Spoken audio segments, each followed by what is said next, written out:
The courtroom went silent as Richard Rawlings stepped forward, still carrying the swagger fans knew from Fast and Loud. Then the judge spoke. 15 years. No chance of freedom for a decade. Witnesses say the king of cars physically buckled as the sentence landed. The man who built Gas Monkey Garage into a Mustang flipping empire suddenly stood accused of building something far darker behind the scenes. And at the center of it all, one Mustang, one deal, one lawsuit that unraveled everything. Cameras flashed as security closed in. Rawlings was led away, the bravado gone. What really happened to America's most famous car flipper? And how did a single Mustang turn into a federal nightmare? This is the story no one saw coming. The Dallas heat was already rising when Richard Rawlings first stepped into a dusty garage on a quiet street, staring at rusted frames and cracked windshields as if they were buried treasure. That space would become Gas Monkey Garage.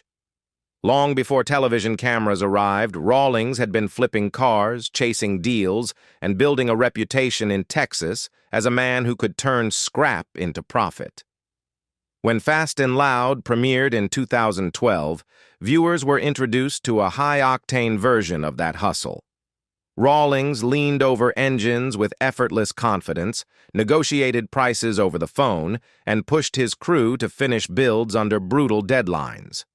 The formula worked. For 8 seasons, audiences watched forgotten cars transform into auction-ready showpieces, while Rawlings lit cigars, celebrated big wins, and branded himself the king of cars. At its peak, the show became one of Discovery Channel's most popular automotive series. Born in 1969, Rawlings often said he had flipped thousands of cars before fame found him. The success of the show allowed him to expand beyond the garage.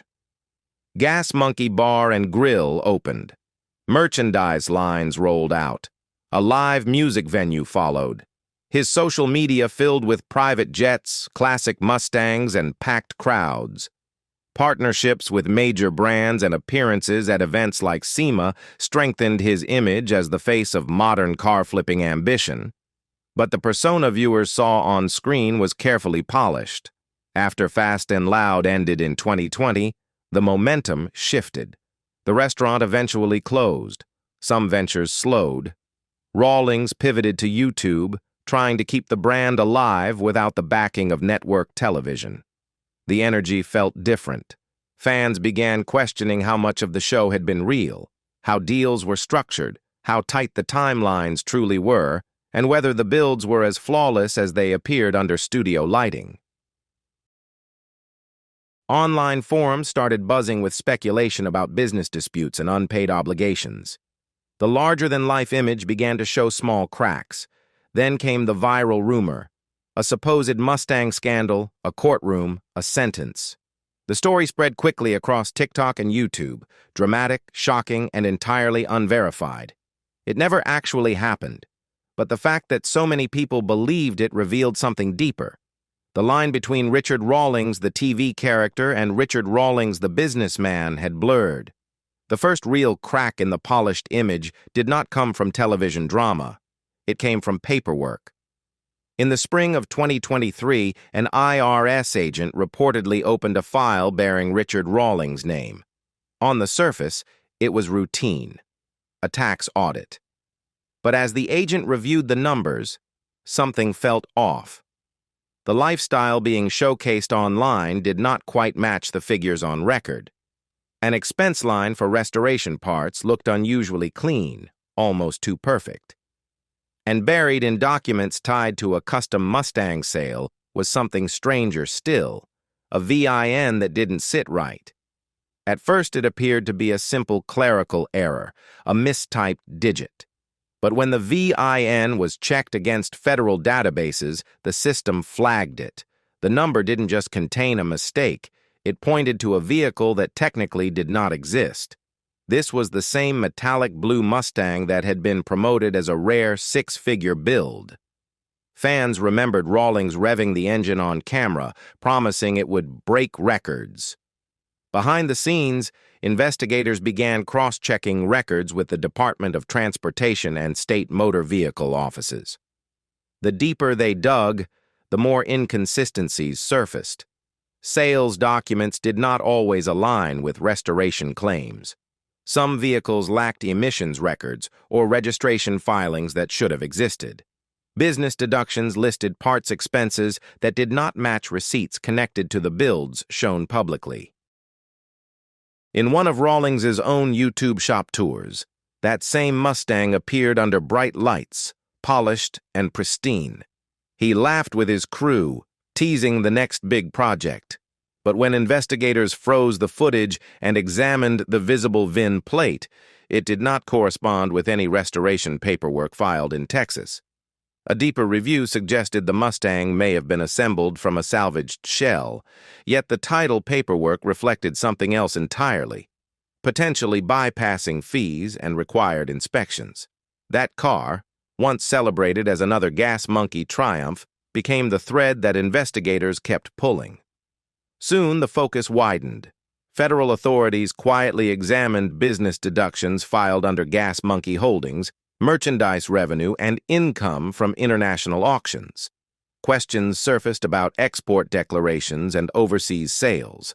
For years, Rawlings had claimed he flipped hundreds of vehicles annually.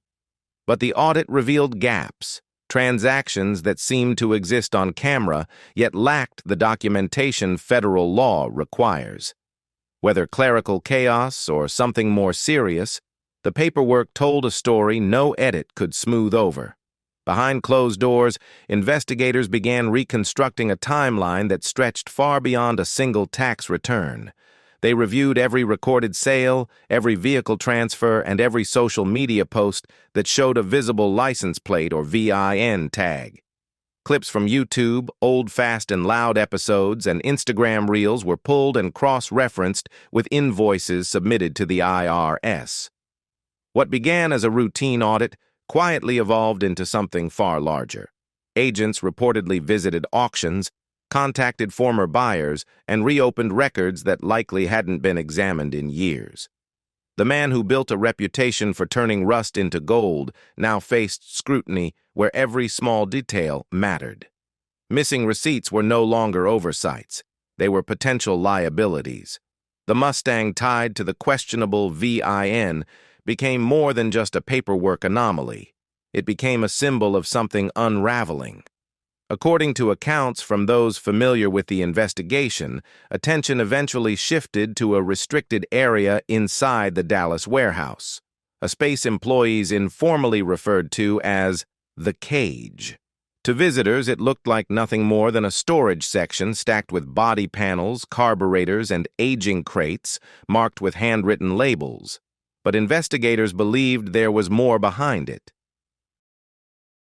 Armed with a warrant, agents entered the warehouse on a humid morning. They moved past shelves of dusty rims and cracked floor tiles until reaching a reinforced metal door concealed behind what appeared to be a false wall. Inside, they reportedly discovered equipment that raised serious questions. Industrial laser etching tools, blank VIN plates, and high-end printers capable of producing registration stickers that could pass a casual inspection.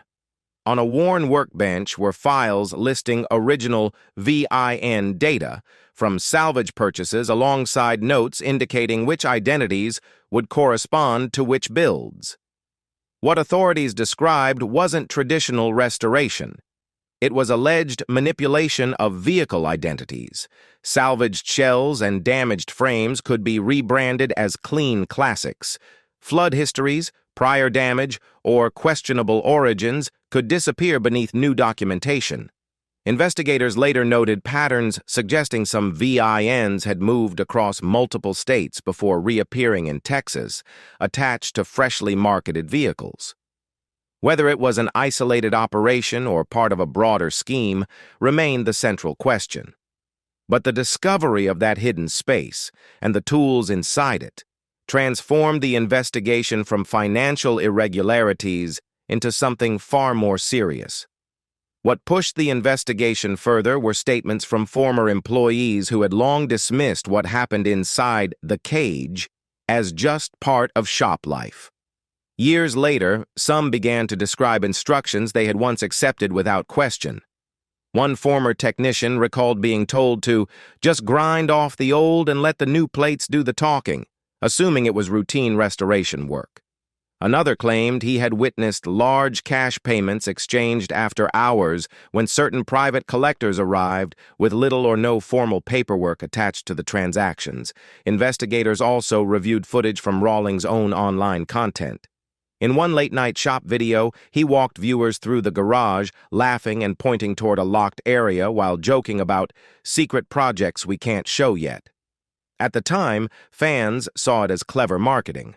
But federal agents noticed something different: reinforced hinges and a keypad entry system that matched photos previously submitted by whistleblowers. According to reports tied to the inquiry, the operation may not have been isolated. Dozens of vehicles allegedly passed through the system over a relatively short period. While many on-camera builds appeared to have clean documentation, authorities suspected certain off-camera projects followed a different path, one that generated revenue outside the usual reporting channels. The cage, investigators believed, functioned as a quiet nerve center behind the scenes. That shift in focus transformed the case. What began with questions over a single Mustang expanded into a broader examination of business practices tied to the Gas Monkey brand. Prosecutors reportedly began building a case that extended far beyond tax discrepancies. The ultimate turning point, according to sources close to the matter, came when someone inside the operation chose to cooperate. The ultimate betrayal. It started when a European collector, a man who had spent years searching for an authentic Shelby GT 500, believed he had found his dream car inside Gas Monkey Garage. Richard Rawlings personally guided the European collector through the car. He pointed out the flawless silver paint, the immaculate engine bay, and spoke passionately about American highways and the Mustang's proud history. It ended with a handshake, a photo for Instagram, and a wire transfer. $1.2 million for what the buyer believed was an authentic Shelby GT 500. But when the car arrived overseas, that dream began to unravel. Customs officials flagged irregularities in the paperwork during registration. The VIN did not align with manufacturer records. The documentation raised questions. What was marketed as a rare piece of muscle car history began to look like something else entirely. According to sources tied to the case, the collector contacted authorities and eventually provided emails, invoices, and voice messages that documented the transaction. What started as excitement turned into suspicion, and suspicion turned into cooperation. That phone call across the Atlantic reportedly became a turning point. Prosecutors now had an international complaint, financial records, and a buyer willing to speak. The narrative shifted from questionable paperwork to potential deception. Trust, once central to Rawlings' brand, became the very issue under scrutiny. Observers later pointed out that the answer to how it allegedly continued for so long may have been hiding in plain sight. Fast and Loud was more than entertainment. It was a powerful marketing platform. Each episode dramatized the hunt for rare muscle cars, the rush against tight deadlines, and the triumphant reveal under bright shop lights. Viewers saw authenticity, heritage, and craftsmanship presented with confidence. In episode after episode, Rawlings discussed originality and matching numbers as if offering testimony. The builds looked legitimate. The excitement felt real. And that credibility translated into real-world sales.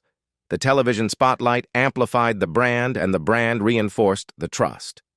If the allegations were true, the show didn't just document the business, it fueled it. The lines between entertainment and transaction blurred. Fans saw restoration drama, buyers saw opportunity. And behind the scenes, investigators now believed some of those stories might not have matched the paperwork attached to the cars. As investigators and online sleuths began re-examining the past, something unexpected happened. The show that once built Richard Rawlings' legend started working against him. Every episode of Fast and Loud became a reference point. Old barn finds were replayed. VIN plates were freeze-framed. Documentation once flashed confidently at the camera was now being compared against public databases. What had long looked like entertainment suddenly looked like evidence. The shift began with a single post on a classic car forum. A collector shared receipts tied to a Shelby GT 500 whose history did not add up. Within hours, enthusiasts were digging through archived episodes, matching chassis stamps to auction listings and restoration timelines. By the afternoon, discussion threads had turned into full-blown investigations of their own. Industry reaction was swift. Auction houses reportedly flagged vehicles associated with Gas Monkey Garage. Business partners quietly reassessed collaborations. Sponsors began distancing themselves, removing branding and promotional content. Discovery issued a brief statement saying it was reviewing content strategy, and references to the show were reduced across streaming platforms. In the collector market, uncertainty spread quickly. Vehicles linked to the Gas Monkey name saw hesitation from buyers. Owners began double-checking paperwork, inspecting welds and hidden frame stamps. Some reportedly uncovered inconsistencies. Others discovered unresolved liens tied to cars they believed were fully cleared.